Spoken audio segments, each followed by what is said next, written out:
Fair use. Mic check. All right.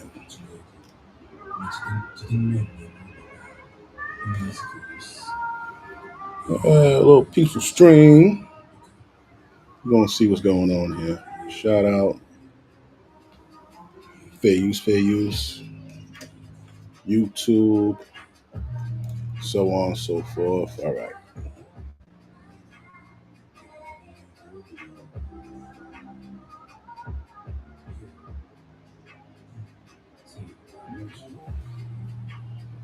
All right. All right. All right. What's going on, guys? Welcome to Brutal Reviews. You already know how we do over here. We definitely got to talk about this here. It's only because it's been going on so much. There's so much coverage on it. So, sometimes as a creator, you're just like, all right, let me make sure that we're getting the best review of everything that's going on out there. So, man, this guy.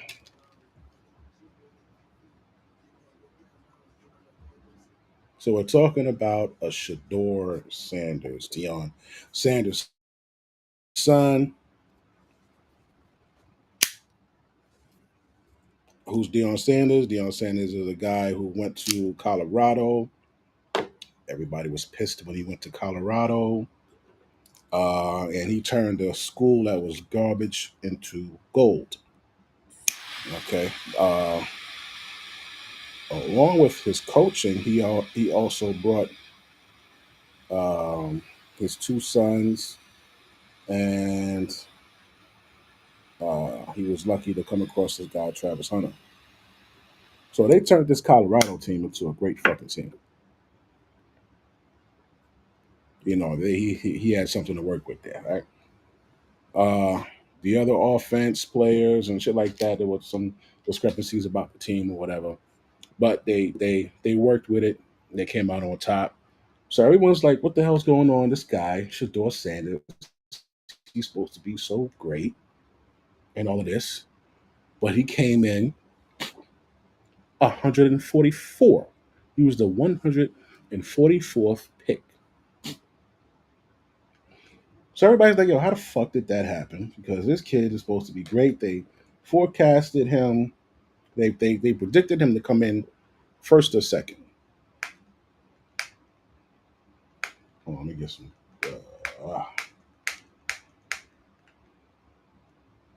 Man, this is.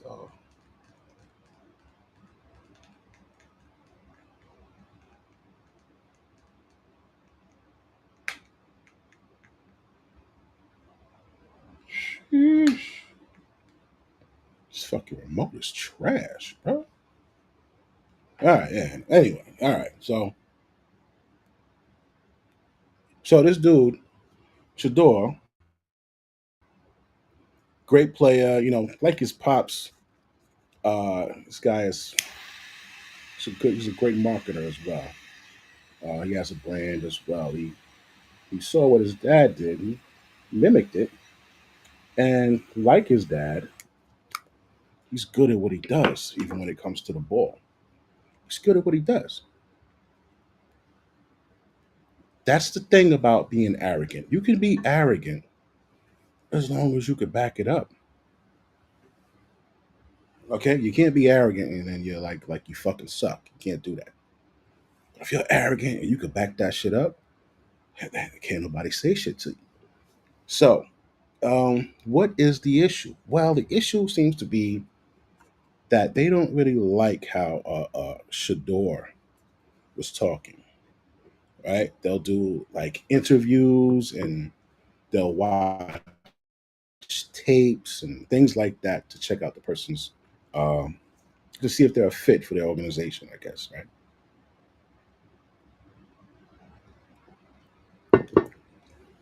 Well, I don't know how Shador was talking in during his interview, but they do have footage of the things he was saying, and he kept using this phrase. if you're not ready to change the franchise. I think that might have. I think that might have rubbed them the wrong way. Now, what I always see here in America, right? I am American, but what I always see here in America is we try to punish people by making shit difficult for them. And what often ends up happening is you make it better for them. You make it better for them. Why? Because the world loves an underdog. They love a good underdog story, man. We love shit like Rocky and shit like that. We like the underdog story. So you pushing this motherfucker down to the fifth round pick, fifth round, 144th.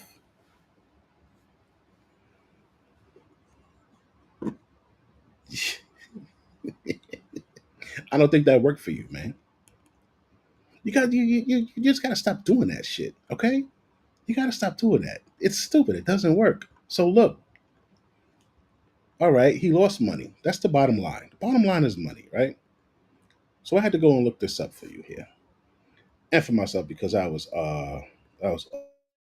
also curious. And what I saw was this. So Shador Sanders slide into fifth round costs him $44 million. Wow. So I think this was a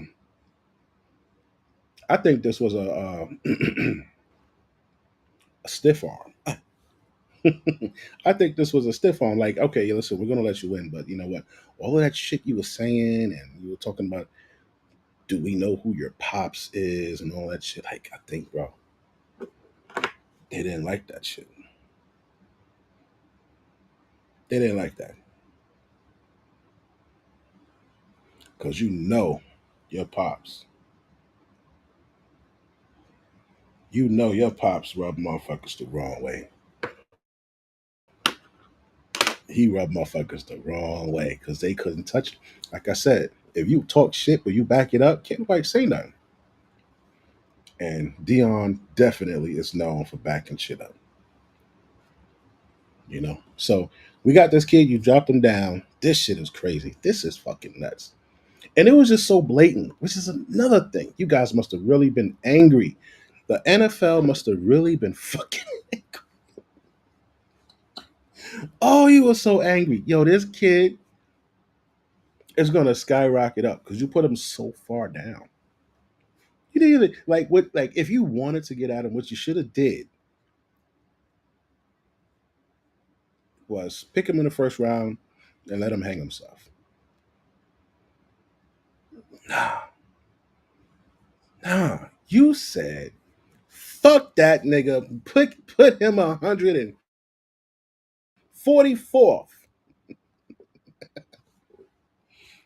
And then you got now the snowball is starting to fuck around on you guys because you were so blatant with it. You got little dickheads making prank calls. That shit done blew up. How'd they get the fucking number and all of this? Like you're taking the biggest dildo in the store and shoving it up your own ass. It's just so stupid. You can't do that. You can't do that. You can't do that. Like, oh my god, bro, just fucking ass. Like, yo, you know what, man? You guys, thank God you're not running a fucking stock market or you're in our fucking government because you make stupid fucking decisions. Just talk about impulsive. You got the composure of a fucking toddler. Y'all just couldn't wait for this fucking shit, so you could just put them fucking fifth round. You told 32 teams, and I know that this is what you did. You told 32 teams. Oh, you motherfuckers probably had a Zoom call. Hey, Zoom call 10 a.m. Fucking Saturday. Listen, The Browns are going to get him, but you guys are going to pass. We're going to put him fucking fifth round. So, from what I heard Shador was making so much money in college. I heard that he made more. He makes more in college in 1 year than he will in pro in playing pro for the entire 4 years. So the entire 4 years. Let's look at this. Look at this. In 4 years, right? He it's not even funny. I don't know. So this is what he was supposed to make, right? This is what he was supposed to make. You're supposed to be in the first round, first or second, right? Pick. So you're supposed to be either 43 mil, 40 mil. He's supposed to be in the 40, close to 50 mil range, right? That's where he was supposed to be. Okay? But because they put him 144th, he dropped all the way down. You see that there, 144, right? You see that there. 4.6 mil. 4.6 mil. All right. So that's a hell of a drop. So reportedly, he made more than that with all of his endorsements and this and that and that and this in fucking college. Remember, he bought some guy a $200,000 fucking Maybach, and he bought his pops like a $70,000 watch, and he bought a fucking something $1,000 watch. Like he was just buying. They bought his pops a fucking house out there in bought his house in Colorado, mansion, not a house. Excuse me. Right. So like the kid was making money, you know. So I guess it was like there was so much anger to show this kid. All right, you little motherfucker. You're not going to come in here telling us what the hell we're going to do with our NFL. We're going to show you. And, was that a bad thing? Nah. I can't say it was a bad thing. Honestly, you went about it wrong. You went about it stupidly. But I can't say it was. I kind of get it. I kind of get what you were doing, why you were upset.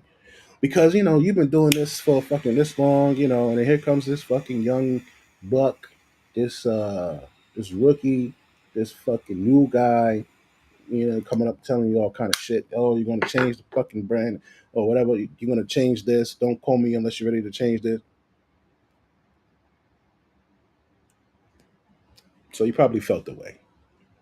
I get it, but what you did is gonna have repercussions. You're really gonna make him great now. You're gonna make him look so fucking great. But the crazy part is, I think he's like number 5. He's like a 5th string quarterback. And they showed these guys when they called him, man, they look pissed off. They look pissed off. They're like, man, hold on, where is that? Where is that? We're gonna look right here. We're gonna look right here. Check this out. I'm gonna show you right here.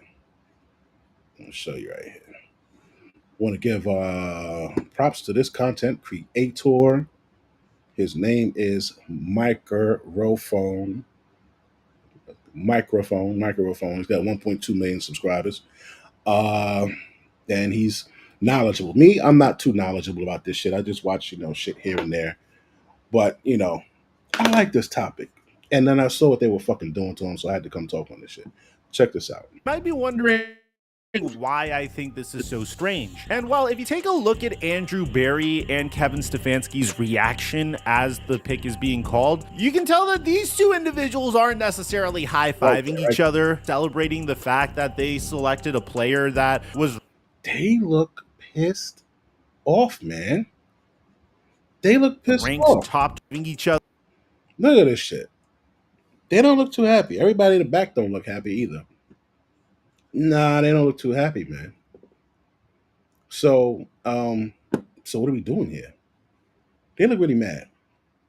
Other celebrating the fact that they selected a player that was ranked top 25 in draft boards in the 5th round. Seems like they're more irritated than anything, which is leading many people to speculate that this pick was called in by ownership and the Haslams forced Andrew Berry to make this pick, because at the same time the Cleveland Browns selected Tyler Shaw with a top 100 pick. And when you just take a look at the Cleveland Browns draft, it's just such an interesting draft. I mean, they had the number 2 overall pick in the NFL draft. They had a generational player. They theoretically could have paired Shedeur Sanders with Travis Hunter if they wanted to, and they traded back from that pick to the 5th overall pick and selected Mason Graham. Now, I don't think that was a bad pick at all, but the rest of their draft just looks so interesting. I mean, you're talking about a team that took 2 running backs, selected a lesser quarterback at the end of the 3rd round, and then selected a quarterback that was ranked higher than him in the 5th round. I mean, taking 2 halfbacks and 2 quarterbacks when you're just a terrible football team currently is a very interesting way to go about the draft, especially when you have the number 2 overall pick. But this isn't a video from the Cleveland Browns perspective, this is a video from Shedeur Sanders' perspective. And Shedeur's reaction is exactly what it should have been. It's just really funny because if you dig up old... So, hold on. I want to go back to what he said about they could have picked Travis. You could have picked Travis and Shedeur. Is that what he said? Is that even true? character is to these NFL teams. So in the 5th round, the Cleveland Browns did something incredibly strange. They traded into the 5th round with the Philadelphia Eagles and selected Shedeur Sanders with the number 144th pick. Now you might be wondering why I think this is so strange. And well, if you take a look at Andrew Berry and Kevin Stefanski's reaction as the pick is being called, you can tell that these 2 individuals aren't necessarily high-fiving each other, celebrating the fact that they selected a player that was ranked top 25 in draft boards in the 5th round. Seems like they're more irritated than anything, which is leading many people to speculate that this pick was called in by ownership and the Haslams forced Andrew Berry to make this pick, because at the same time... So there's so much speculation that, yo, man, these guys they made that fucking call, that Zoom call Saturday morning, 10 a.m. Listen, this is how it's going to go. We're going to show this fucking guy that so-and-so, and then you're like, yeah, you fuck everything up on, in a way of doing that. Purposefully. That's it, it's kind of like America. It is. It's kind of like America. America hated niggas so much. Oh, these fucking niggas. Right? She's so busy arguing with niggas. Behind your back, you got all the fucking Mexicans and the Arabs and the Asians and the Indians. Everybody has a parade in this motherfucker over here. We have Al Qaeda. We got all kind of motherfuckers here because you were so worried about the fucking niggas. That's like what the fuck you did there. You were so worried about Shedeur that you just fucked up and juggled everything up. Like what are you doing, man? What are you doing? It doesn't matter. It doesn't matter what a motherfucker says. It really doesn't. Like this comes from poor supervision, right? I've worked a few jobs with poor supervision, right? But I actually had training on how to be a supervisor. So when you go to a place and somebody else is your supervisor and they fucking suck at it, you easily point it out. Like, so if you got an issue with a player, what do? You fucking tell them, hey, listen, this is what you're doing wrong. This is what we need you to do. Do you think you can agree to that? No? Okay, then you can fucking go. Right? So I don't understand. Like you're mad because it doesn't matter what he says. It just matters on how he performs. Okay, so you're on a job. You don't like what the fucking subordinate is doing. What's your what's your next course of action? You counsel them. He does it again. What's your next course of action? Oh, you fucking write him up. What are you getting all bent out of shape and raising your high blood pressure for? No, that's not how you do it. This shit here, you could have had. I swear he said that they could have had Travis and Shador. Any team that gets Travis is blessed because this kid is young and he's dedicated and he's durable and you could mold this motherfucker. He just wants to play and he's good. Yeah, that's a come up. That's a fucking come up. That's a come up. You know what I'm saying? Oh, Anthony Knuckles, how are you? How are you, brother? He was going to get that back and much more. Wait until that's it. That's what I'm saying. That's what I'm saying. And like people love a fucking like when they look and see how they did this motherfucker. The only thing I don't like is he's going to be 4 years older. That's the only thing I'm like, God damn, bro. That like that's the trade off. And it's kind of like being on probation for 4 years. Like you can't do shit, bro. You can't fuck shit up. You can't get into a fight with your girl. You can't argue with your girl. You can't do nothing because they probably don't want him in that motherfucking NFL.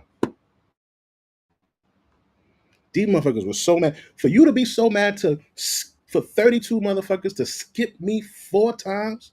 That's how mad at me you are. You are from first or second to 104. Look, let's see how much these motherfuckers here is getting paid. I had to pull this up. Let's see who's getting paid what, because my guy, he got fucking shitted on. That was crazy. They gave this dude. All right, so here we're looking at what is this? Sports Track, right? So we're looking at Sports Track. I gotta blow this up because I know y'all probably can't see that shit. Hold on. Let's see here. All right, let's see what we got. All right, Sports Track. So the first one, right? They took this guy Cam Ward. Cam Ward, he going to Tennessee. His shit is $48 million. He's got a signing bonus of 32 million, bro. 32 fucking million. All right. Travis Hunter, 46 million. Signing bonus, 30 million. Jesus. All right. Now where's goddamn Shador. Man, they dropped to the teens real quick. All right, let's see here. Here we go. Here. Round two. Fight. Nope, nope. Anybody we know here? Lil Johnson, Elijah So. Anybody we know here? Uh, round three. Fight.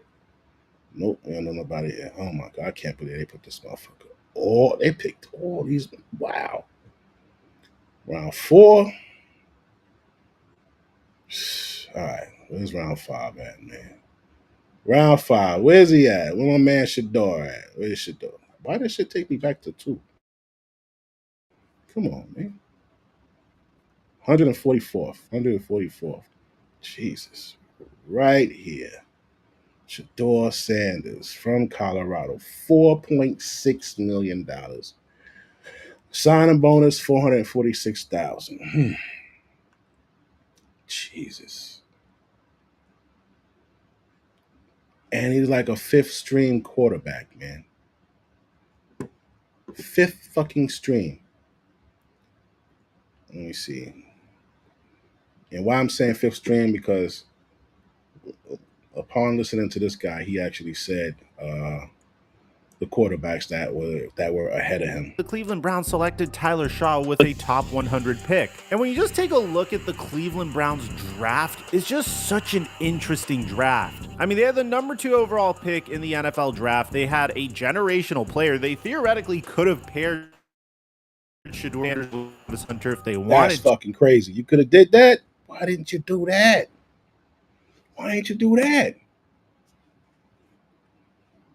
and they traded back from that pick to the 5th overall pick and selected Mason Graham. Now, I don't think that was a bad pick at all, but the rest of their draft just looks so interesting. I mean, you're talking about a team that took 2 running backs, selected a lesser quarterback at the end of the 3rd round, and then selected a quarterback that was ranked higher than him in the 5th round. I mean, taking 2 halfbacks and 2 quarterbacks when you're just a terrible football team currently is a very interesting way to go about the draft, especially when you have the number 2 overall.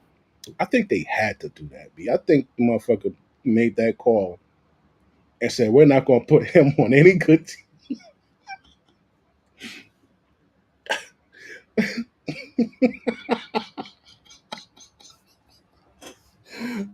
Oh, we're going to put him on the worst team.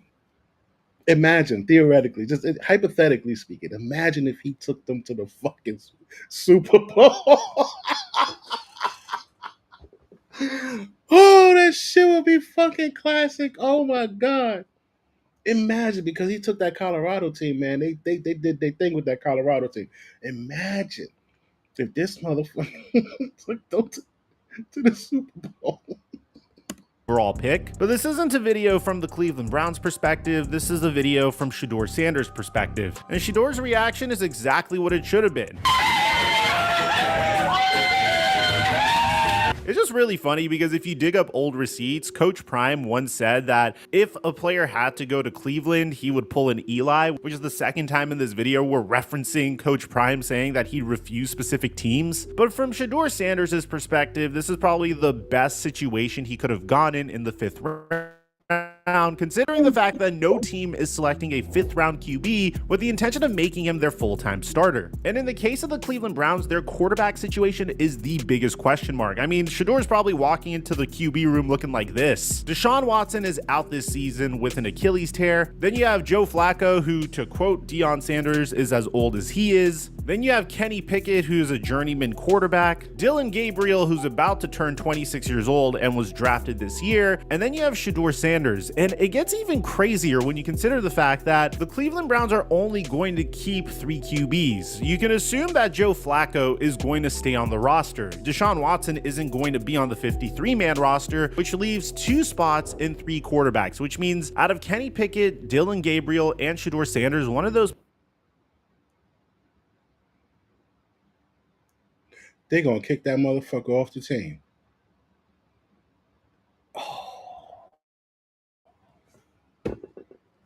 They gonna kick that motherfucker off the team, bro. They gonna kick. Yo. Oh, I see it now. I fucking see it. They sent him somewhere. They know that they got to get rid of a quarterback. They sent him purposely to a team where they got to get rid of the quarterback. Put that motherfucker on the bench, and then we'll see if he acting up, then we just gonna cut his ass. Wow. Because that's what I would do. Yeah, if I don't fucking like you, you know what? Send that motherfucker over there. Yeah, we don't need too many of them over there. Send him over there. If he act up, get him the fuck out of here. Wow. Damn, son.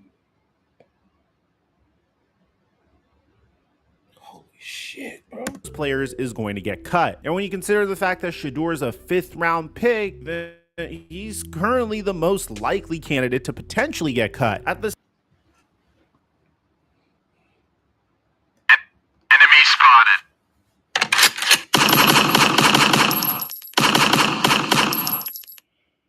God damn. They lining this motherfucker up, but I tell you. Oh man. Damn, bro. I already see the writing on the wall, nigga. I know how it go.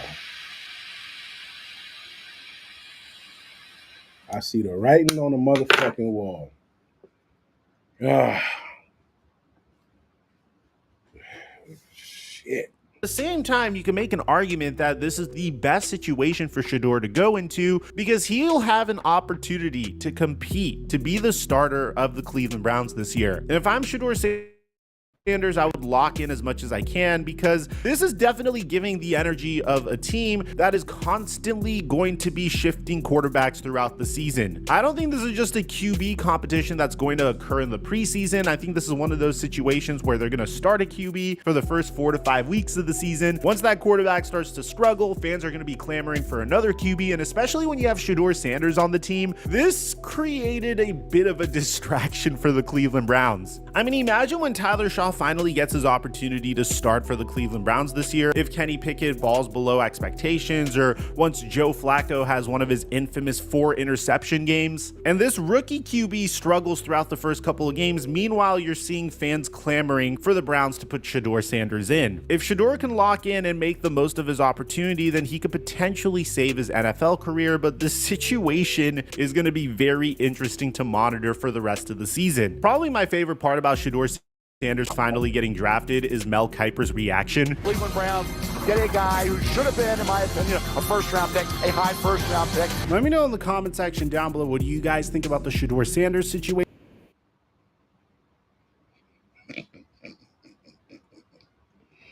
Shit, man, I thought he was gonna have a fucking chance. I thought they were just gonna give him a little spanking and shit. It looked like they're trying to line this motherfucker up to kick him out. That shit was crazy. You know, I love when people, you know, who don't look like us, you know, they're not men and they're not black, you know, they're white females. And I like when they say shit like this right here.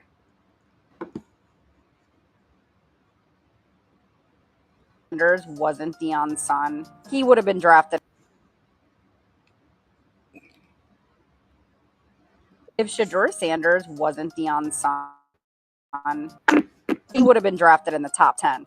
Let's just be real. If Shedeur didn't have Sanders stitched to the back of his jersey, nobody would be nitpicking his bad attitude or body language. They would be hyping up a quarterback who threw for over 4,100 yards and 37 touchdowns in a season, set multiple school records at Colorado, won the Johnny Unitas Golden Arm Award, was named Big 12 Offensive Player of the Year, earned first team all Big 12 honors, and racked up accolades like the Jerry Rice Award and the Deacon Jones Trophy, all while getting sacked more than any quarterback in college football because he had the worst O-line in America.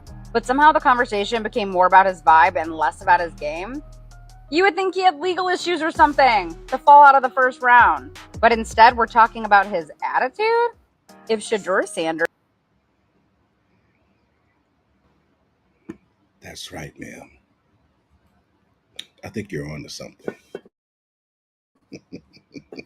So, you know, I mean, it looks fucked up, but obviously they don't give a fuck who fucked up it looks. And, you know, shout out to Stephen A. Smith. Does he copyright motherfuckers? I don't know. I hope not. I played his shit before and didn't have an issue, but I had an issue the other day. So you know what? I'm gonna speed it up, and I might put a little distraction in it only because I don't want them to tag us. So we're gonna watch Stephen A. Smith, but we're gonna put a little something there so that they can't really you know. All right. So as a matter of fact, hold on.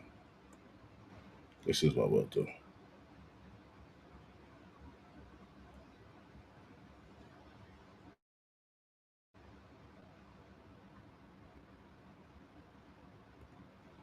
We'll add him, but we'll shrink the screen. All right, so there he is. We'll see what's up. All right, let's go. I'm going to say what I have to say, knowing that both of them have their hands at least a little bit dirty in all of this. But if you're the National Football League, okay, clearly it's not about talent anymore. It's about something else. Uh-oh. And I'm going to tell you, I spent a large amount of the last 24 hours thinking about nothing more than I was thinking about collusion. Because how in the hell does 32 teams in the National Football League pass on a quarterback that was universally recognized one of the top 3 quarterbacks in the country entering this draft, and 32 teams passed on him, not once, not twice, not 3 times, but 4 different times they passed on him? How the hell does that happen? How the hell is 4 rounds. It doesn't happen to a quarterback. We've never seen anything like this before. We've seen guys drop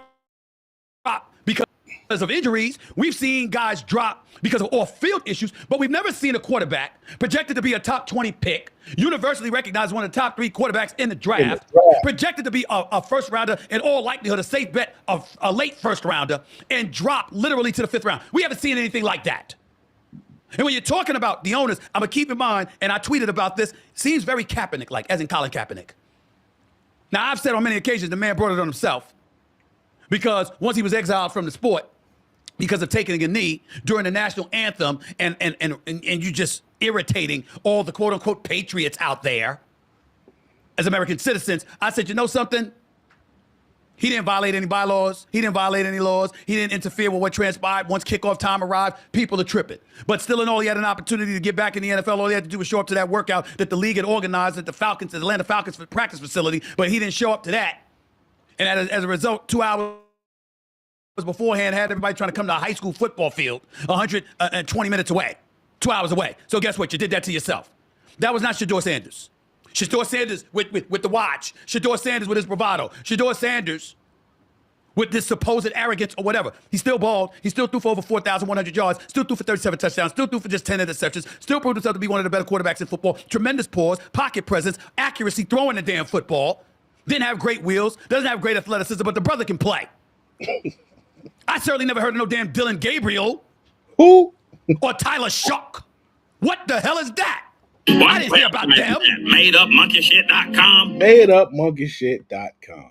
So how is Shedeur Sanders going behind them? I'll tell you how. It's collusion. And why do I bring up Kaepernick? Because I keep reminding everybody that the owners, I'll never forget this as long as I live. The owners in the National Football League are very big on control. Control. And Colin Kaepernick's position really railed them. It really riled them, it irritated them, because even though they received a check for over $246 million a piece because of their TV rights deal, they were mad it wasn't $250 to $255. They blamed Colin Kaepernick. They said he compromised their bottom line. That's what they said. They got a check for $246 million a piece and were still complaining about the $5 million they missed out on because of him. Shit, man. Listen, man. $5 million is $5 million, bro. I ain't even gonna lie. I ain't even gonna lie to you. $5 million is $5 million, Stevie. I get it. They got another 246. But $5 million is $5 million, man. You know what I mean? $5 million? Cause this motherfucker don't want to stand?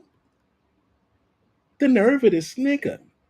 I lose $5 million because this nigga don't want to stand? That's probably how they were thinking. Sorry, yeah, I'm pretty much sure. That's like, I use this reference, right? Like, you know how like some white people don't like black people, and it's like how some people don't like that trans shit. So imagine you having to lose $500 out of your check because of a fucking trans dude. Like $500 out of the whole year. Out of the whole year, you lost $500 because of trans. You'd be mad, like, I gotta lose $500 because of fucking trans? I think that's how they be thinking about us. So I can kind of relate. I kind of see it. But $5 million is $5 million. In their estimation, no proof of that, just speculating that was Colin Kaepernick. So if these are who they are, if these are the kind of people that they are, this is where Deion Sanders. You know what? I forgot about that. They are billionaires. They are billionaires. Yeah. That shit really don't mean nothing. Forgot that they fucking billionaires. Sanders' hands get a little bit dirty. Because we know he's the greatest cornerback that ever lived. We know he's arguably the greatest athlete we've ever seen. We know that the man is a football savant. We also know that he's box office. The camera, the lens, it gravitates to him. He has that kind of magnetic effect. And because he let you know that he believed in his son, because he let you know what his son could do, because he let you know that he damn sure was going to keep an eye on things and he was going to have a voice in the proceedings, because he alluded to, I don't like where my son is, that's not where we're going and stuff like that. It's entirely plausible that the owners were like, who the hell do you think he is? You don't run this shop, we do. Because these owners are like that. But ultimately, we got to get to Shedeur Sanders himself. because I spoke to some executives, giving me some background, Okay. because they didn't like some of the things that they were seeing. And when they talked about it, they said stuff like him sending out tweets tagged with hashtag legendary.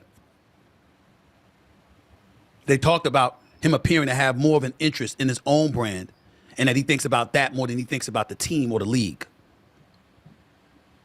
Nah, that don't make no sense, man. That motherfucker took a team from shit to gold. Yeah, he think about his team. You can't say he think about his brand more than the team. That was a cop out. The motherfucker brung the team up. So how does he think more about his brand than his team? It looked like he's fucking managing them both pretty well. They talked about if he was more buttoned up and all about ball and team as opposed to himself, he would have fallen no later than number 21 in the draft to the Pittsburgh Steelers. Instead, he fell to 144, and they call it a minimum of a $30 million mistake. That's what they said. They said a minimum $30 million. They said the mistake is his. He made the minimum $30 million mistake. They said he would have fell no later than 20. What's that ranking? That's 16 mil. That's still, that's 16.3 million.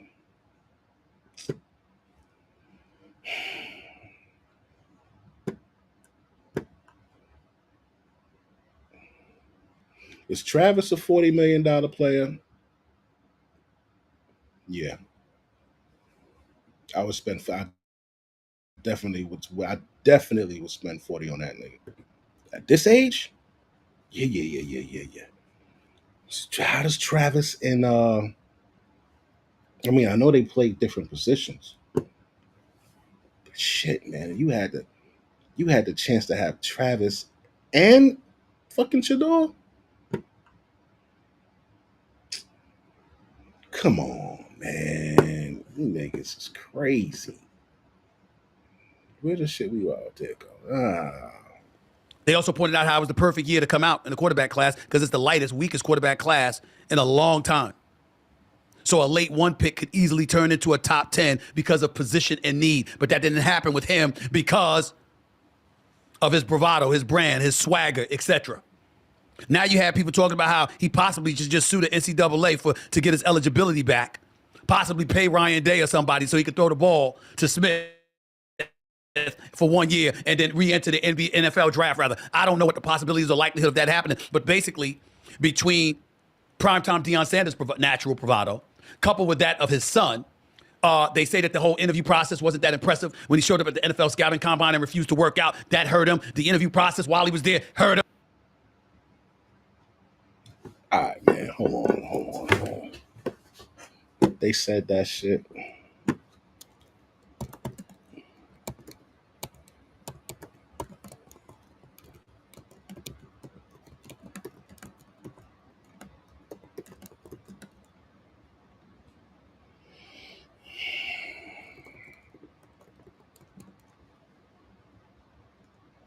Fuck.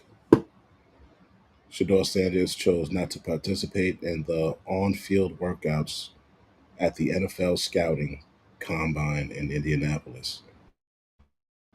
He focused on interviews with teams instead.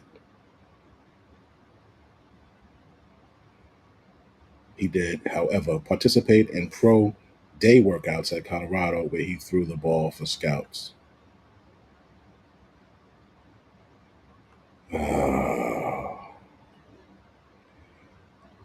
Top prospects often opt out of combine workouts to showcase their skills in a more controlled environment at their pro day, where they can work with their regular coaches and teammates.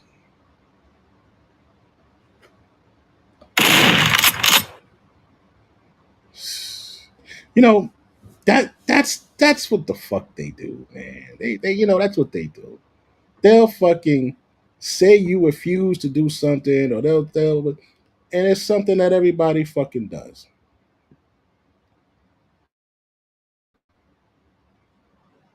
Son of a bitch. Like, really? This is why when I hear shit, I gotta go check. I gotta see what's up. I gotta investigate. Right here. Uh,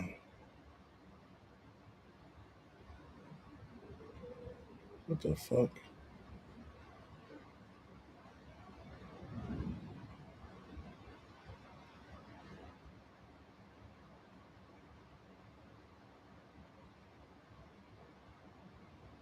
This goddamn thing keeps fucking moving.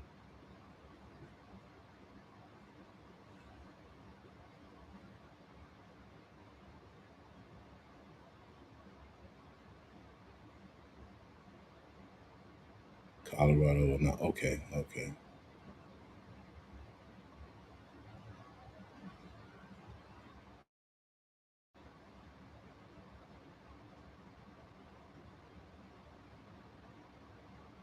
Oh, this goddamn thing here. Hold on, guys. Hold on. I don't know why that shit did that. These people be so thirsty to put ads on this shit. You can't even read the fucking thing. Ah, why'd you move?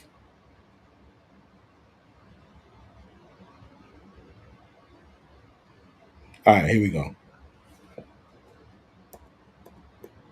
Colorado quarterback Shador Sanders will not work out at scouting combine. Sanders will interview with teams but not participate on on-field workouts, according to Rappaport NFL Network. Sanders does plan to throw at Colorado Pro Day, where he'll have receivers he has worked with in college to throw to. He'll also have his father and head coach Deion Sanders overseeing the event. Top prospects often choose not to participate in on-field drills, thinking they have a better chance of putting their best foot forward in a more controlled environment at their pro day workouts. Right there. So it seems as if he probably got that idea from his pops. In the player, if he would have threw when they wanted him to, his boys wouldn't have got a chance to show they stuff. He did that for his teammates. Yeah, fuck yeah. He did that for his teammates. Those yeah. All right, Anthony. All right, Anthony. We on the same page. We on the same page. We on the same page. But they making it seem like he was like, nah, man, I'm too good to play with you niggas. I don't want to play with y'all right now. And that's not even how the fuck it went down. That's crazy. That's such a bitch move to fucking say. Like, he didn't even want to play. He didn't. That's some bullshit. God, bro, this shit is crazy. Et cetera, et cetera. You know what, y'all? I get it. It makes perfect damn sense if he's drafted in the second round. It's the fact that he fell to fifth that's alarming. So in other words, you're willing to collectively send that kind of message and don't act like it wasn't a collective effort. For all we know, teams collectively, meaning owners, had come to the conclusion nobody's going to touch him in the first 4 rounds. All right, now that the round 5 is here, our message has been sent, so y'all can go about the business of sort of lifting the embargo, for lack of a better phraseology. I don't know what the hell happened. All I know is this: it's freaking unfair. It ain't right. Yeah. I understand that Shador Sanders is a kid and may have some things to learn. I understand that you have to move with a little bit more discretion. That you don't want to stick out your chest and bloviate about who you are, who your daddy is, and et cetera, et cetera. I get that part. I understand that. But the kid doesn't get in any trouble. He can ball, and he's healthy. And there were numerous teams from Cleveland to New York to New Orleans to Pittsburgh to LA and various other places who needed quarterbacks. And you're going to tell me you don't take this kid until the 5th round? You're going to tell me that you're going to take a Dylan Gabriel and a Tyler Shook before him? You're going to tell me that? But we want to pride ourselves on being a league of merit? To the National Football League. I'm not talking about Roger Goodell in the league office, to the owners. Do you have any idea how bad you look? Do you understand that you've given credence to arguments against you involving collusion? Big fucking facts. So they gotta they put this dude's a couple of his highlight, yeah, I guess you want to call them highlights up this motherfucker here. Look at this shit. With the heli on, with the heli Berry, with the heli Burton, with the heli Brian James, with the heli Cyrus, with the heli Ante, with the heli on, with the heli Berry, with the heli Burton, with the heli Brian James, with the heli Cyrus, with the heli Ante, with the heli on, with the heli Berry, with the heli Burton, with the heli Brian James, with the heli Cyrus.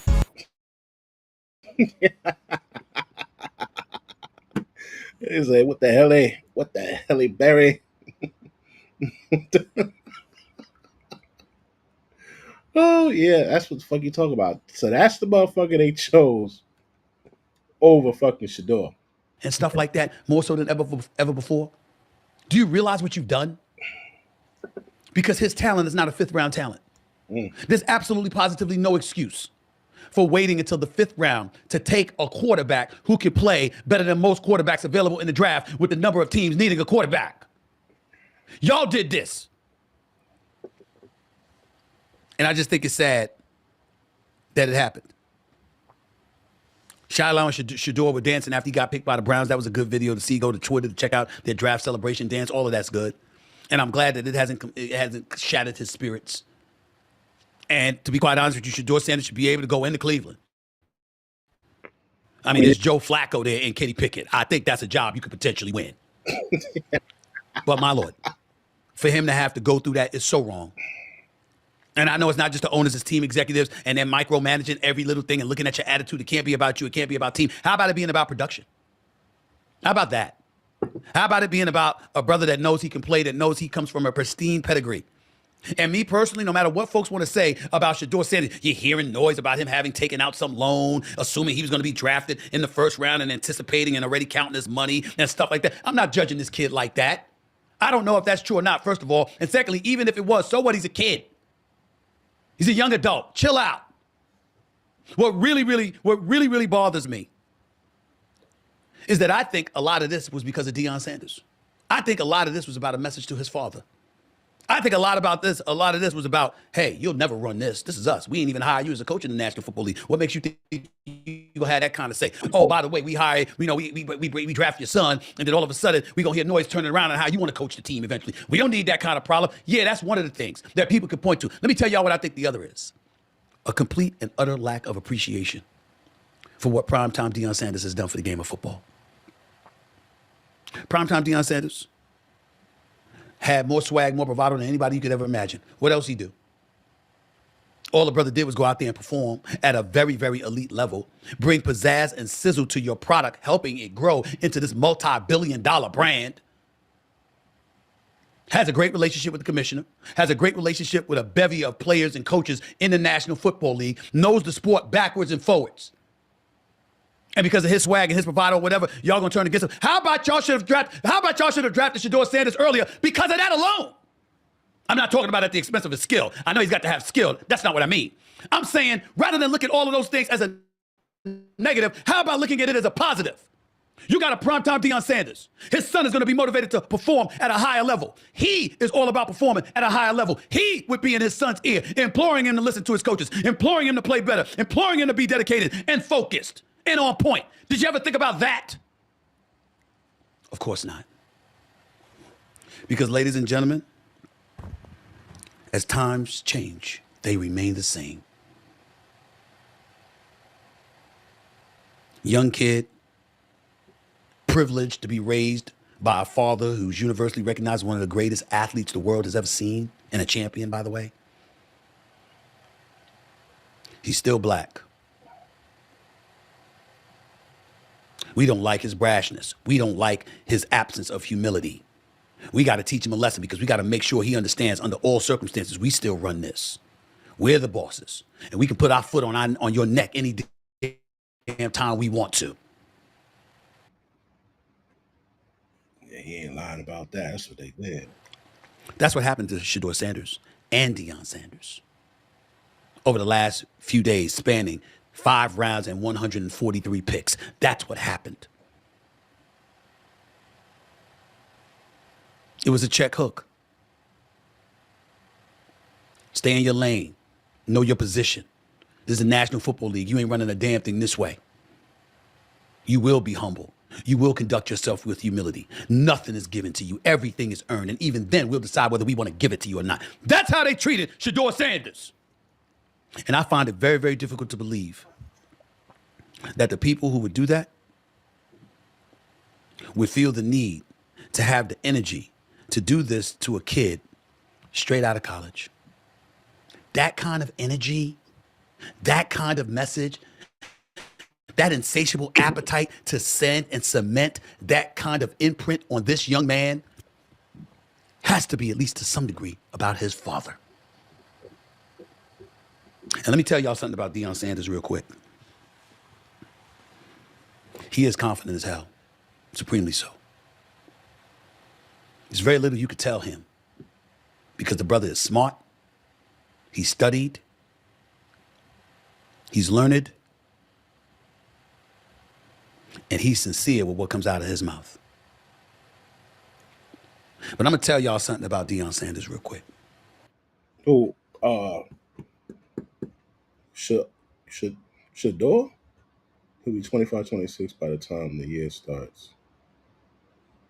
Shit. That nigga racing against the clock, man.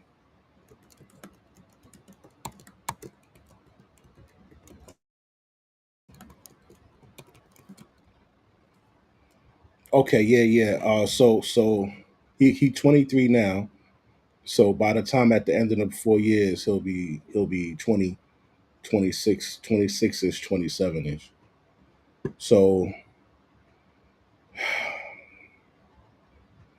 it's a long time, bro. Like when I say it's like he on probation. When I say it's like he on probation, dog, he on probation for 4 years. They can't wait to kick this motherfucker out, bro. If one of them motherfuckers was about to retire, they like, nah, I'm gonna stay here for another 4 years to make sure this nigga get out the league. Like damn, 23. That's, I mean, 27, 26. It's still young. It's still young. You feel me? But we talking about, like, is he gonna be a 40? 20-year athlete in this shit? Potentially he could, because they changed the rules a lot and shit. It's not as brutal as it was back when Deion was playing. But shit, bro. Damn. Like, they really fucked him on that, bro. I ain't gonna hold you. They fucked him on that deal, man. I was up there saying to myself, I'm the type of person, man. I'll be like, yo, you know what? I ain't even, after that second day, them niggas ain't called me, bro. I probably would have been like, fuck them niggas, man. I'm gonna do another year in college, nigga, or something. Like, you niggas ain't gonna play me like that, nigga. After the second day, you ain't called me.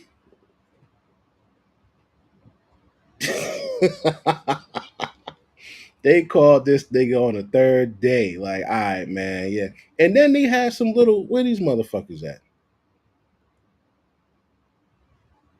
These little pranksters. Where that shit at? These niggas here. And, yeah, they like, how the hell did these white boys get the fucking number? How they get the number to his fucking phone? Right? When we go here, so when we looking at this video, this kid is he's looking at a piece of paper on his lap, right? And it looked like, it looks kind of like it was a letter or something formal. It's not like he ripped off a piece of paper and wrote the nigga number down on it. You know what I'm saying? It looked like it could possibly be a list of some sort.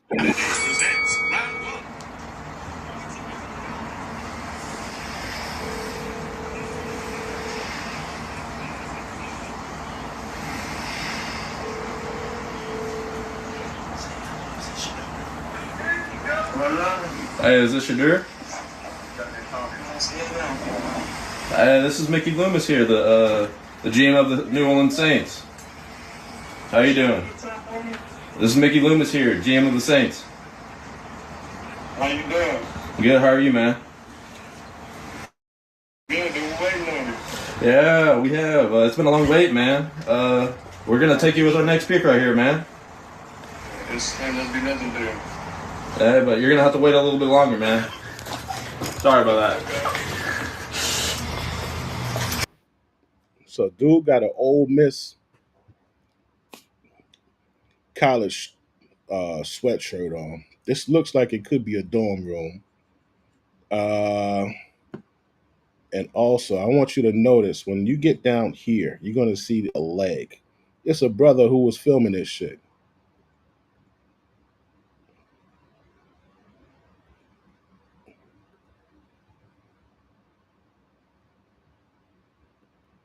You see? It's a black dude right here, man. Yeah, so I'm just pointing that out. I don't know, I'm not saying that the black dude is a coon. I'm just noticing shit. What else I want to show you? There's something else I want to show you. So this also happened to Caleb, whatever his fucking name is. And he got pranked as well. Not him, the dude that you were showering. Not him. Yeah. The dude that was filming it. His leg is black. But this also happened to this kid, Caleb Williams, right? But they actually showed their face when they called, like they FaceTime. Got it? Yeah. Hey, Caleb, it's me, Ben Johnson. Come to the Dolphins, bro. No, shut up. Hey, you're a great QB, but I'm so glad that you're gonna get a new head coach. I don't know if it's Ben Johnson, but I'm sorry about this. All good. Peace out. Hey, the nails are tough. You're a goat, bro. You're a goat. No way. Yeah. So, yeah, but this is something they definitely need to get under control, man. Because if it's supposed to be a phone sent by the NFL, by T-Mobile or some shit, and by Boost Mobile, and it's supposed to be just that the team that has a number, they gotta put a fucking thing on that, man. They gotta get a hold of that shit. That's fucked up, man. These motherfuckers really trying to, see if they gonna get in, and motherfuckers is calling them like, yeah, man. Now this here, look at this. Officially become historically bad. Shadur Sanders has now fallen so far in the draft, he'd actually make more money if he went back to college next year. And I'm not talking about a 1v1 thing. Because of where he'd now get drafted, he would make more money in one season playing college football than he'll make across his entire 4-year rookie deal. His current value is $6.5 million per season as a college QB, whereas now the most he can make across 4 seasons as an NFL QB is $5.298 million. Just to give you an idea of the massive difference. If he had gone #1 like Cam Ward, his rookie contract would have been worth almost $50 million, including a $32 million signing bonus. And if he had gone anywhere in the top 10 like most people thought he would have made at least 5 times whatever deal he gets now. This is really the most all-time NFL draft slide we've ever seen. This is a... Yo. It's fucking nuts. That's a lot of money, man. That's a lot of money, man. That's a lot of fucking money, bro. What? Oh my God. And this motherfucker was making $6.5 million in goddamn college? Shit. Yo, that is fucking amazing.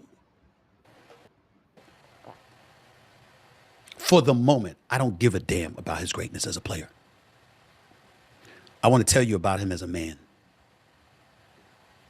He is a great man. Is he always right? No. Does he always say the right thing? No, he does not. Was it wise for him to sit up there and indicate that his son will be, he ain't gonna be someplace where his son ain't gonna be someplace where he doesn't want him to be before the NFL draft? No, that was not wise. But what he's meant to the NFL, what he's meant to professional athletes, as young men on the come up, in the lives that he has touched along the way, and how much better he has assisted in helping the NFL become because of it. He deserved better than this. Shedeur Sanders, in my opinion, was targeted because primetime Deion Sanders was targeted. He'll be all right because he has a strong faith in God, just like primetime Deion Sanders, his daddy, has taught him to have. But I'm speaking to all of y'all out there as a man who knows primetime Deion Sanders, who's a friend of Deion Sanders, who Deion Sanders has reached out and touched and imparted words of wisdom and support and strong love at times, tough love at times, with yours truly. He is a great man. What happened to Shedeur Sanders, in part, not totally, but in part, was a direct assault on Deion Sanders. He did not deserve this. His son didn't deserve it. His play didn't deserve this. His production didn't deserve this. His projected skill set didn't deserve this. His accomplishment didn't deserve this. And his pedigree didn't deserve it. Because say what you will about Deion Sanders, he has never taken from the game. He has only given to it. And for Shedeur Sanders to be treated like this, I found myself so sad. Because in my soul, having not spoken to primetime Deion Sanders in the last several weeks, having not spoken to him, but knowing him the way that I do, although he has the strongest faith in God and a strong belief in his son, I know there's a part of him who intimately knows that what was done in his son dropping to the 5th round was a direct assault on him. It's America at its worst. It's the powers that be showing you that old adage that I ripped from Mission Impossible #1, when they were looking for Tom Cruise's character, Ethan Hunt, and they turned around and said, this ain't complicated. You find their soft spot and you squeeze. You can't touch primetime Deion Sanders. You can't shake his confidence, his innate belief in himself and what he's doing and how to go about doing it. So to rattle him, you targeted his son. That is my opinion. I'm not saying that's all it was. Certainly Shedeur Sanders could have done things better interview process, a bit more humility, according to people in the NFL, etc. I get that. And no, he was not better than Cam Ward. And maybe, just maybe, Jackson Dart was the right pick for the Giants to make. But when 32 teams select to pass on a quarterback that was projected as a top 2 quarterback in the entire draft for nearly 5 complete rounds, that ain't about football. That's about something else. It's about what the hell I just spent the last 20, 25 minutes or so telling you. And it's a damn shame. I'm sick to my stomach. I want to throw up. And my heart goes out to Deion Sanders more than anybody. I know it's bad. It was a bad experience for Shador, but he got drafted. You see him dancing. He's going to be fine. But I know in my soul that Deion Sanders knows they did this to Shador, at least in part, because of him. To Deion Sanders, not that I have to tell you this, keep your head up, bro. Keep your head up. Shador did not deserve this. I don't give a damn what anybody says. There's a black mark on the National Football League. And I'm not talking about the league office. I'm not talking about the Roger Goodells and Troy Vincent of the world and others. I'm talking about the owners. Shame on you. Shame on you. Shador, do your thing, baby. This is your opportunity. You went to Cleveland Browns. They got a pretty damn good team. You know what you got to do now more than ever before. This ain't Jackson State. This ain't Colorado. This is National Football League, bro. They sent a message to you. They sent a message to their dad. You sent a message back. Not just to the 31 teams that passed on you, but to a Cleveland Browns team that actually picked some dude named Dylan Gabriel before you. No disrespect to Gabriel. You go out there and you show them what you're made of. You show them who the hell you are. I'll be back on Monday, y'all. Until then, I'm out. Peace and love.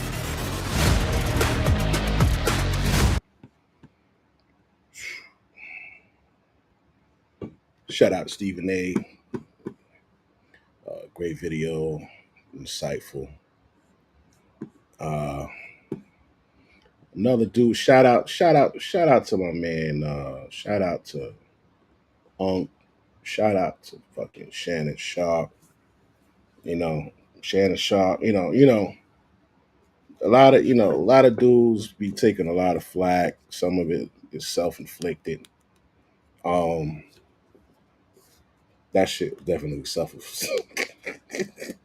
definitely self-inflicted. But that one thing I don't agree with. I don't agree with exonerating these bitches. He like 19-year-old girls. The bitch is legal. I personally would not have chosen a 19-year-old girl, but I can't stand by the shit they were talking about. Oh, he groomed her and all. He ain't groomed that bitch, man. You can't groom a hoe. She was already hoeing. She was already fucking doing, OnlyFans. The fact that she went with this dude, a 54-year-old, says a lot about her. He ain't manipulate her or groom her. That's what she does for a living. She manipulates men for a living, for money. She knows what she's doing. So yeah, was he wrong and nasty for fucking with a 19-year-old? He damn near, he was in his mid-50s. Yeah, one could say that. Yeah, but should she get a pass? Because if it were me in that motherfucking gym, she wouldn't have been coming by my motherfucking crib. Yeah. If it was a 50, if it was anybody other than Shannon Sharp, 50 years old, she wouldn't have been fucking giving that nigga no ass. But because it was that nigga, the millionaire, yeah. That's what they do. Same thing. Remember Al Pacino? Al Pacino, 89 years old, banging some young chick, put a baby in him. That's crazy. Yo. You think she would have went with any motherfucking? Hold on. Do you think she would have went with any fucking 89-year-old? Which is she's kind of alright, actually.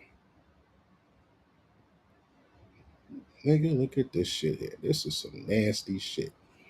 This is fucking nasty. And women could say all the shit they want. Oh, he's nasty. He's a this, he's a that. Man, you the one playing with this nigga balls. What are you talking about? Look at this shit here. Because honestly, men aren't really attracted to old beat up bitches, man. I'm sorry, they're just not. Look at this bitch here. She let this, yo, come on, man. Come on, man. You mean to tell me he did not groom this broad yet? She said, "Oh my God, you played in that movie Scarface? You played the Devil's Advocate? You played this? You played that?" He was like, "Yeah, yeah, yeah, yeah, yeah. That's me. That was me." Come on, man. Now, you fucked up, bro. Cause that was the slip up that they needed. You was banging on this chick box for a couple years, and I'm gonna tell you what happened. Shorty saw that she wasn't getting no she wasn't getting the real bag that she wanted. She wasn't getting marriage where she could take this nigga for half his shit later on. Right? She wasn't getting she wasn't getting enough. So she said, "You know what, man? I'm about tired of playing this motherfucking game with this nigga here, man. Give me 50 mil. I don't want no 10 mil, nigga. I want 50 mil." So that's how that shit went. But I like what Unc said here. We knew that once he had his workout, they canceled all other official visits. Yeah. That told me everything I needed to know. Boom. Now, Jackson Dart, Tyler Shuck, Jalen Milroe, Dylan Gabriel. Now, for context, I want to provide context to Ocho because that's what we like to do here. Daniel Jeremiah had Shador, the second-ranked quarterback, 4 days ago. Cam Ward was the 8th overall best player. Shador was the 20th best overall player. Jackson Dart, the 36th overall best player. Tyler Shuck, 75th overall best player. Jalen Milroe, 75th overall player. 75th? What? 86th. Dylan Gabriel, 148. Mel Kiper Jr., the guru, just 4 days ago, had Shador ranked over Cam Ward. He had Shador as the 5th best player, Cam Ward as the 6th best player, Jackson Dart as the 28th best player, Tyler Shook 46th. Pro Football Focus had him second behind Cam Ward just yesterday morning. But we saw today Cam Ward went first. The Giants traded back into the first round, Ocho, to take Jackson Dart at 25th. Tyler Shook went 40 to the Saints, and we thought there Shador could possibly be go 9 to the Saints there. Nope, they take Tyler Shook. Jalen Milroe, 92nd overall to the Seattle. So they took some dude Tyler Shook, who ranked 75th overall, over Shador Sanders, who was ranking 5th. Bro, you can't be that blatant. Like you like you can't like if you would have put this in an analogy with a cop at a fucking random traffic stop. This is like the cop shooting the motherfucker as soon as he pulls him over. Like you can't be that blatant, bro. This was like, yo, like I'm telling you, the best thing you could have did if you don't want this motherfucker is, all right, let him go in there.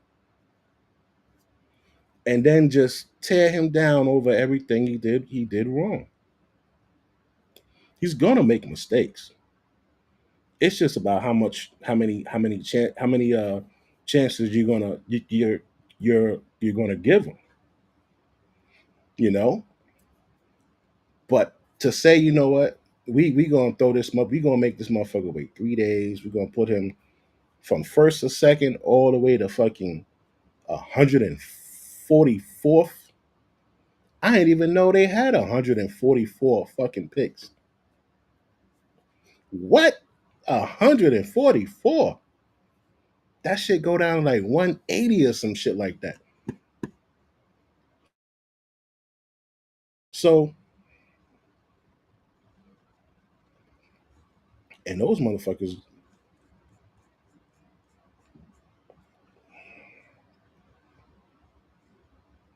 it goes to, damn, it goes down to 249th. 249th. They get 4.29 million. Damn, they chose 240 motherfuckers. So that's the motherfucker sitting on the bench. That's the 7th round pick. Damn, bro, you gotta get up in that first to 1 to 10, bro. You gotta get that 1 to 10. At least 10, you get 23 mil. You know what I'm saying? They got Demo. Damn, bro. Shit. Seattle Seahawks and Dylan Gabriel, 94th to the Browns. Now, they were talking about, well, Shador arm, you're outside in Cleveland. Nah. Don't start that shit. Nope. I'm providing some context. Give me a second. Give me a second, Ocho. Baltimore outside, Pittsburgh outside, Cincinnati, Cleveland. I don't see where Dylan Gabriel arm is any stronger than Shador's. I could be wrong. I could be. But I don't know. And I know I'm going to turn it over to you, Ocho, because I know Joe got questions. I'm going to turn it over to you. I'm going to say this before I do, Ocho. In all my years that I go back to like really following the draft and understanding where players are getting drafted, back in 87, in almost 40 years, I've never seen anything like this. Yeah.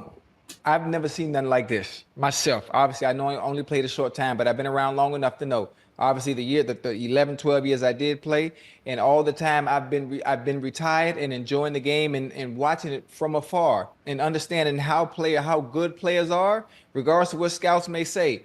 The eye in the sky doesn't lie.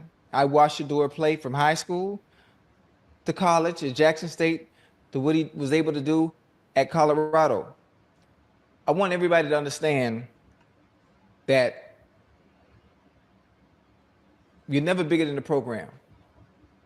Yeah. You'll never be bigger than the program no matter who you are. And they will show you, they will always remind you at any given time, if at any point you think you are bigger than the program. And that is all we seeing, that's all we're seeing right now. That's 100. That's 100 on that. That's 100. That's in any organization. That's in any organization. That's what happened to motherfucking that's what they say happened to fucking Nipsey Hussle, man. He started getting bigger than, his crew. Excited to get you back out here. I know it's going to be a long flight to get you back out here, but we can't wait to get going with you. You impressed us throughout the whole process, Dylan, and we're really looking forward to making you a Cleveland Brown with this pick. All right? All right. I got Coach for you right here. Long time no talk. Long time no talk. All good? Hey, man, you're a Cleveland Brown. Now, holy shit. You know what I'm just now noticing? There is a difference in the phone calls. Holy shit. The way they talked to Shador was totally different than the way they talked to this fucking kid right here. Totally different. And I gotta find this because hold the fuck on. Hold on. This shit is crazy.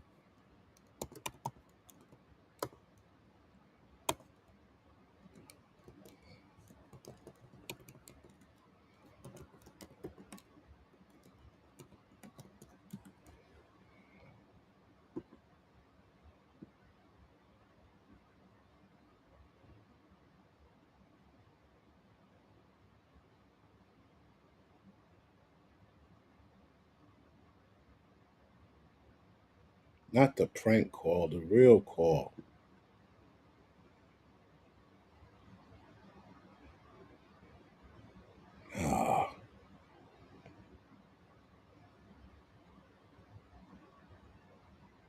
That's all that's on here.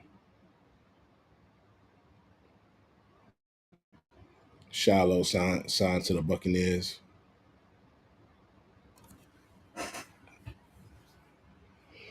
I need to get this phone call because I want you guys to hear. Because that coach, that dude on the other end was telling Shador, you know, you got to come on, you got to come here. You're gonna have to prove yourself. Nothing's gonna be given to you, and da da da. They was talking kind of spicy to the young man on some real shit.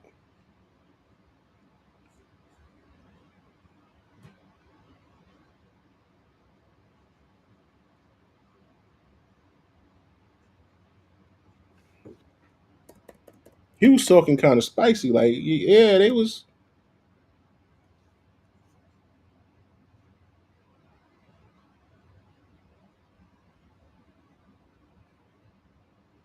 Let me see. Is this it?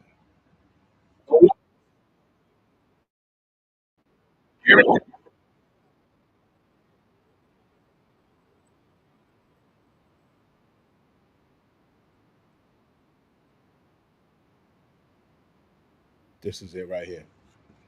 All right. Now I'm gonna play again. This guy Dylan's phone call. All right. This is Dylan's phone call. Run this back. And we're excited to get you back out here. I know it's going to be a long flight to get you back out here, but we can't wait to get going with you. You impressed us throughout the whole process, Dylan, and we're really looking forward to making you a Cleveland Brown with this pick. All right? All right. I got Coach for you right here. Long time no talk. Long time no talk. All good? Hey man, you're a Cleveland Brown. Sounds so good. I can't wait. I agree. I agree. Hey, we're pumped for you. We're pumped for your family.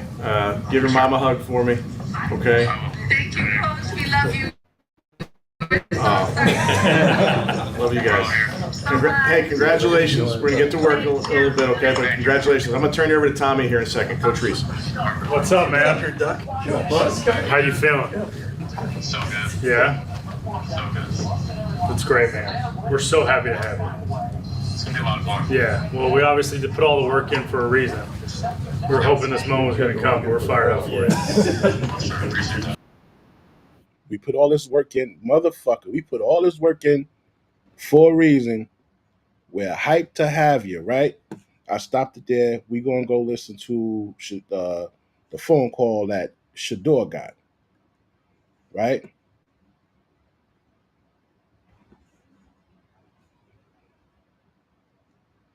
Run this back.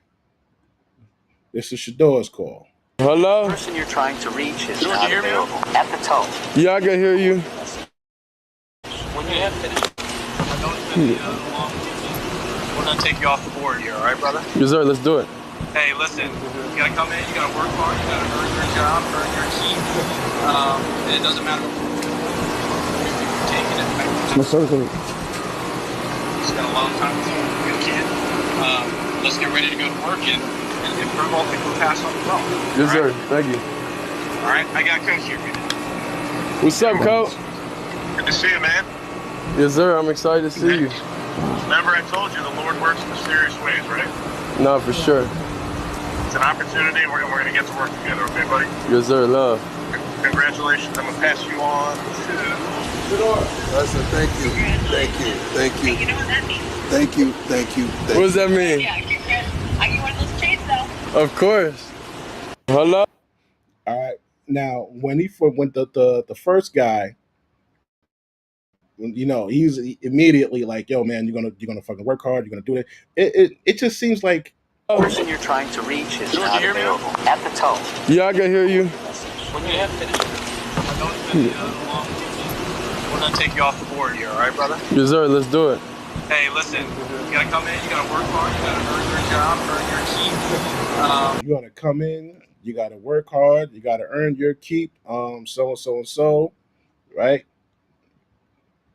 But when they called Dylan, it was a completely different vibe. Well, we're excited to get you back out here. I know it's going to be a long flight to get you back out here, but we can't wait to get going with you. You impressed us throughout the whole process, Dylan, and we're really looking forward to making you a Cleveland Brown with this pick. All right? All right. I got Coach for you right here. Long time no talk. Long time no talk. All good? Hey man, you're a Cleveland Brown. Yeah. Sounds so good. I can't wait. I agree. I agree. Hey, we're pumped for you. We're pumped for your family. Give your mom a hug for me, okay? Thank you, Coach. We love you. Ain't nobody said shit about you got to work hard, you got to earn your keep, you got to da da da da da. So none of that shit, man. Wow, we just stumbled onto that shit just now. What a fucking difference, huh? Yeah, that shit is fucking nuts, man. That shit is nuts. Now I want to see who this guy is, right? That they chose over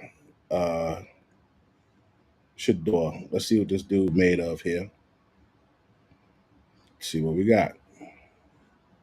Communication from Ohio State defensively. Gabriel looking to take advantage with a deep ball. Again, separation. Johnson in the bucket. Touchdown. 48 yards. Yeah, for all the records. Wilcox has the touchdown record for tight ends at Oregon. Gabriel loads the time. End zone. It's a touchdown. Trayshawn Holden. Loss of 2 on that play. Fake the quarterback run. Gabriel loads up. He's got his man. And it's a touchdown to Tez Johnson. Only 12 yards of offense. Gabriel's going to take a shot. Look for the explosive. Down the sideline. Stewart has it. There it is. Inside the 10. Speed option here. Dylan Gabriel down the sideline. He's winning the foot race. Gabriel touchdown with a vapor. 2 facets of the game this season. There's Gabriel off play action. Oh, a bullet to the end zone for the touchdown. Terrence Ferguson. Level. Play action pass, Gabriel in the pocket. That's a deep ball down the sideline. Stewart takes the top off. Dragging his way down the field. Line. Trailing 10-7. Gabriel has time to set up and fire over the middle towards the end zone. There's a catch. There's a touchdown. Gabriel with the score. Wide from the tight end spot. Gabriel keeps plenty of space, and he's still going. Gabriel makes a move. He's gone. All right, so there's nothing. I mean, these are the highlights. You know, there's nothing I can say negative about this guy. I'm just comparing because they say Shador is better than this guy. So let's see what's up. Let's see what's going on. Sanders goes deep once again. This time it's caught. 1st and 10 of the 26. Sanders sprinting, sets, delivers. Touchdown, Colorado. Shador Sanders looking, throwing it deep. Sanders, and it's caught. Line. Can Sanders and the Buffaloes pay it off? Here's Sanders looking. Sanders winding up. He's got him in. Touchdown! Tarvaris. 4th quarter. Shador Sanders looking. Steps up, wants to run. Touchdown, Colorado. This time he does it with his legs. And that's an old school DI. Here's Shador with time. Shador in trouble. Sanders breaks contain, fires it down the field. And caught by Travis Hunter. These two really sting if you're Colorado. Sanders downfield, got him in. Horn, atonement, touchdown. 5 receivers. Sanders pulls, got it, touchdown Harrison. The Lions continue to try and protect better and better here in the second half. Sanders open, there he is again, touchdown Harrison. 1st down at the 30. Sanders takes his time, lofts one in the air, caught, touchdown Colorado. Jimmy. So this is highlights, right?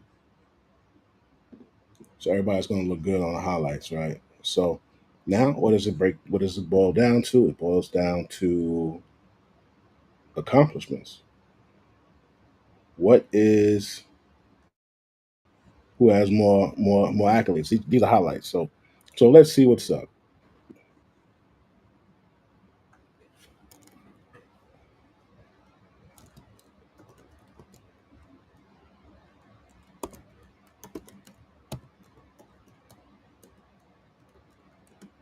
What's this dude named Dylan? What?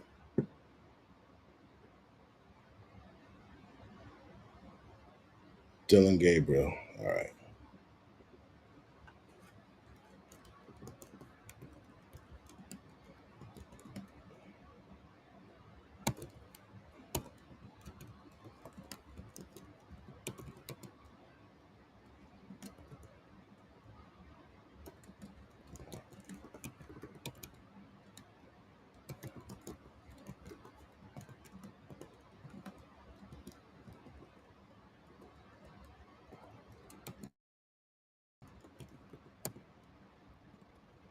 All right. Let's see what we got here.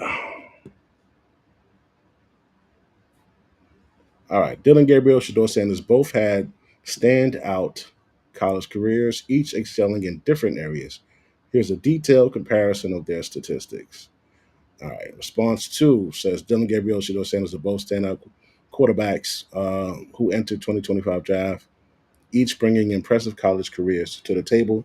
Let's compare their statistics and accomplishment. Yeah, this is all right. All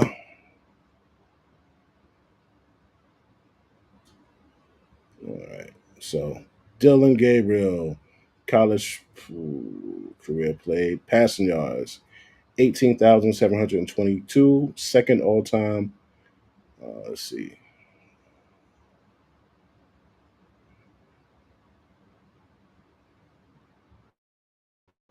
All right. So passing yards, Shador's got 73.64. Passing yards, this guy's got, goddamn, 18,722. Passing touchdowns, 155, tied most in history. Okay. Where's this guy here got? Touchdowns, 64. 64 to what?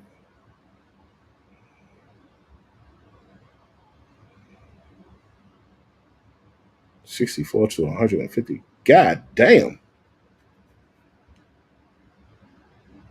Mm.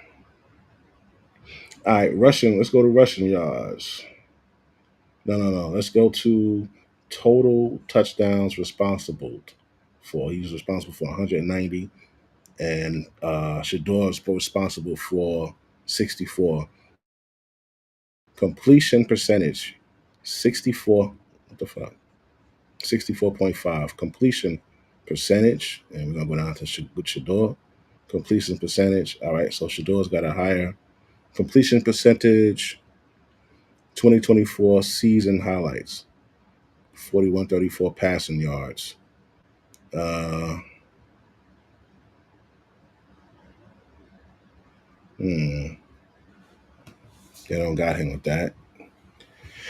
All right, accolades. First team All American 2024, Big Ten. Oh, sorry, let me see. We're gonna just count 1, 2, 3, 4, 5, 6, 7, 8, 9, 9, and my man here got 3. God damn.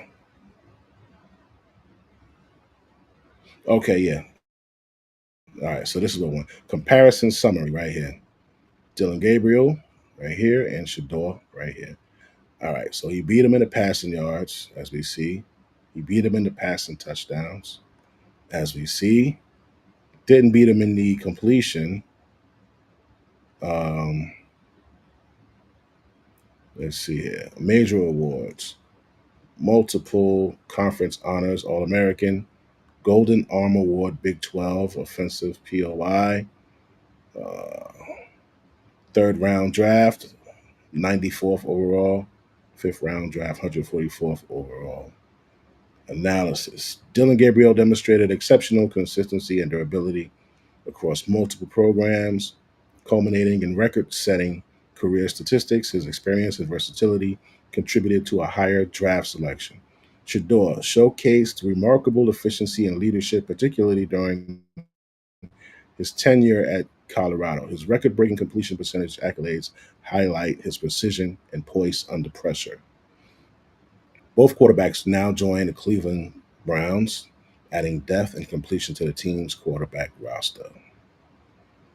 Hmm. Mm, mm, mm. Mm, mm, mm. Wow. Well, I don't think the Browns took a L by choosing Dylan. Like it's no way we could say that with passing yards, passing touchdowns, uh, completion, rushing touchdowns, 33. His was not specified. Shador's was not specified. Won two major awards. Won two major awards.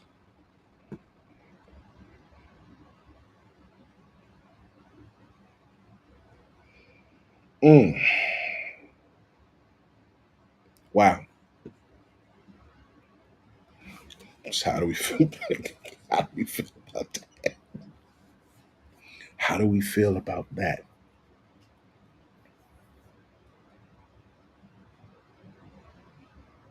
I don't know. I don't know. I was not expecting. The way it was presented was like this guy Dylan Gabriel was trash. But if he was the 94th pick, and there are people out there that were better than him, what the fuck was the first pick? Who was the first pick? That was the who was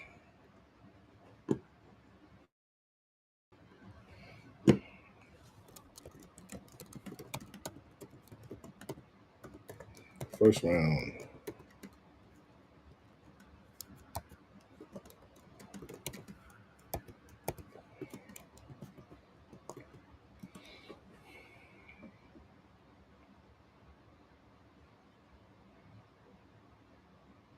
Cam Ward. All right, so now AI, we're going to compare Mr. Cam Ward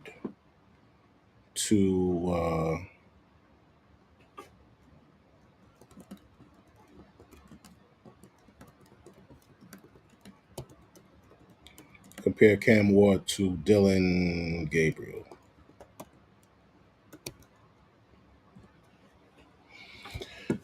All right, let's see. All right, Cam Ward statistics over 14. Wait, let's go all the way down like we did. All right, comparison. Damn, he even beat out Cam Ward. Passing yards, he had over 14,000. This guy had 18,722. Passing touchdowns, 158. Dylan Gabriel had 155. Completion percentage, 65, 64.5. Rushing touchdowns, 20 compared to 33. Major awards, Davey O'Brien, Manning, ACC. He had Big Ten, Offensive POI, and Quarterback of the Year. Wow. First overall, third round, 94th overall. Interesting. Cam Ward, his rapid ascent from an unheralded recruit to the number one overall NFL draft pick is a testament of his talent and determination, setting the NCAA Division I record for career touchdown passes and leading Miami to a landmark season highlights his exceptional impact. Dylan Gabriel demonstrated remarkable consistency, adaptability across multiple programs, blah, blah, blah, blah, blah, blah.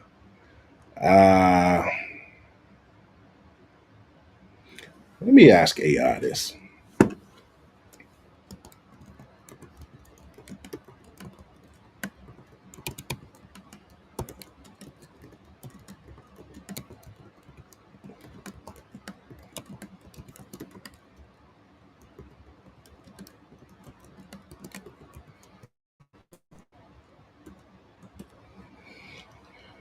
let's break it down. Real talk, looking at Cam Ward, Dylan Gabriel, and Shador Sanders, and thinking like a coach or GM, here's how I would see it. Okay.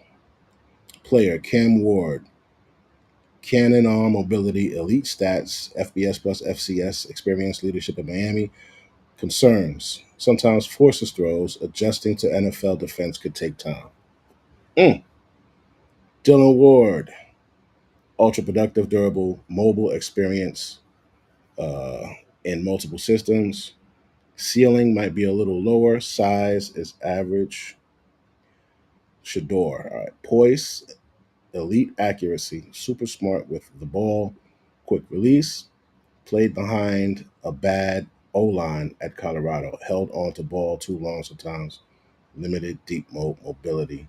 If I'm picking 14, best raw talent plus upside, Cam Ward. He has the biggest NFL ceiling, could be a franchise quarterback if developed right.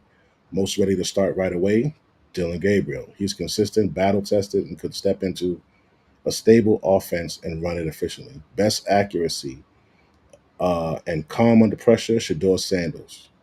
Elite for short to medium passing offenses, would shine with a good offensive line. My pick overall, 2025 mindset, 2025 NFL mindset. Cam Ward, if I'm not shooting for greatness and can afford to develop him a little. Dylan Gabriel, if I need a safe, dependable starter right now. And Shador Sanders, if I'm building a precision, timing based offense and protecting him properly. I would choose draft Cam Ward first because arm talent, athleticism, production, leadership. Those things are rare to find all in one guy. But honestly, all three are legit, good, and could succeed depending on the team they land with. Would you want me to also sketch out which NFL teams would fit each guy best? Sure. All right. Cam Ward, best team fit. Team. Tennessee Titans. They drafted him, one, rebuilding, need a dynamic playmaker with a cannon arm. Ward fits a vertical offense they'll want to build. Las Vegas Raiders would be good for him, and Atlanta Falcons would be good for him. All right, Dylan Gabriel, Cleveland Browns, Minnesota Vikings, or New Orleans Saints. Shador Sanders, Cleveland Browns, Los Angeles Rams, or the Pittsburgh Steelers. They are desperate for an accurate, smart QB. Shador could be that guy if Pickett doesn't pan out. Wow, wow, wow. AI is a motherfucker. What do you guys think about that? All right, guys. Guess we about to call it a wrap. It is 4:24 a.m. over here on the East Coast, New York City. I hope you enjoyed the stream. If you haven't subscribed, I hope you choose to. And yeah, I guess that's it. I mean, it's still a pretty sad story for Shador. I actually was not expecting this guy Gabriel stats to be that good. The way they were saying it was kind of like these guys were,